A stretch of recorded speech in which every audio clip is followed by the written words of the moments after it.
বলুন তো এটা কি? বলতে পারলেন না তো?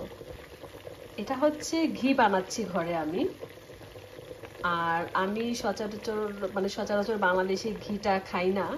আমি ঘরে ঘি বানিয়ে তারপর সেটা পোলাও, বিরিয়ানি অথবা পরোটা যা কিছু করি না কেন এই ঘিটা দিয়ে করি। আর আমি নিজেই বানাই ঘি। তো এটা একটা আছে, কাহিনী আছে। এটা কিন্তু যেটা আমরা বাংলাদেশে দুধের সর থেকে করে, এটা দুধের সর থেকে না। এটা এখানকার একটা স্মর আছে, এই যে স্মরটা ইসবেন্স। তো এটা একটা বড় 400 গ্রামের একটা ইসের মতো থাকে, ওই যে সাবানের মতো বাংলাদেশের। এই স্মরটা দিয়ে আমরা ঘি তৈরি করি। এটা দেখানো দরকার ছিল আগে, কিন্তু আমি আর দেখাতে পারিনি। ভাবলাম যে ঘিটা যখন আমি জাল দেবো তখন দেখাবো।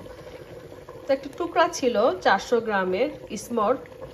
এটা দিয়ে সুইডিশরা বিভিন্ন রান্না করে খাবারে দেয় বা রুটি বানায়, কেক বানায়, যেটা থেকে সুন্দর একটা স্মেল বের হয়, মানে ঘিয়ের স্মেল। তো এটা দিয়ে আমি ঘি তৈরি করি, আর এটাই আমি বিভিন্ন খাবারে দিয়ে থাকি, পোলাও, বিরিয়ানি সব কিছুতে।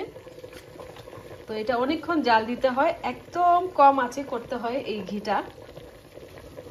এটা যখন কালারটা একদম গোল্ডেন হয়ে যায়, মানে কিছুটা ব্রাউন, ডিপ ব্রাউন হয়ে যায়, তখন আমি বুঝে যাই যে এটা ঘি হয়ে গেছে। তারপর ঠান্ডা করে বয়মে ভরে রাখি। তো এই হচ্ছে আমাদের ঘি বানানোর প্রসেস। আর উপরে যে সাদা সাদা ইটা উঠছে এটা আমরা ফেলে দিই। দেখতে পাচ্ছেন আমার সারা বাসায় ঘিয়ের গন্ধে মৌ মৌ করছে। আর নিচে যে পড়ে থাকবে একটা, যে কি বলে এটাকে, মানে একটা মোটা আবরণ, মানে যে দুধের, হয়তো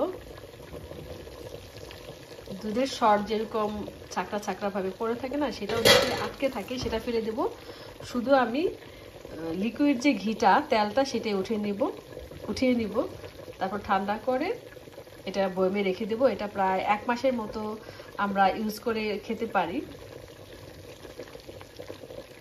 তো আজকের ভিডিওটি কেমন হলো অবশ্যই কমেন্ট করবেন। যে যেখান থেকে দেখছেন সবাই ভালো থাকুন, সুস্থ থাকুন। আল্লাহ হাফেজ।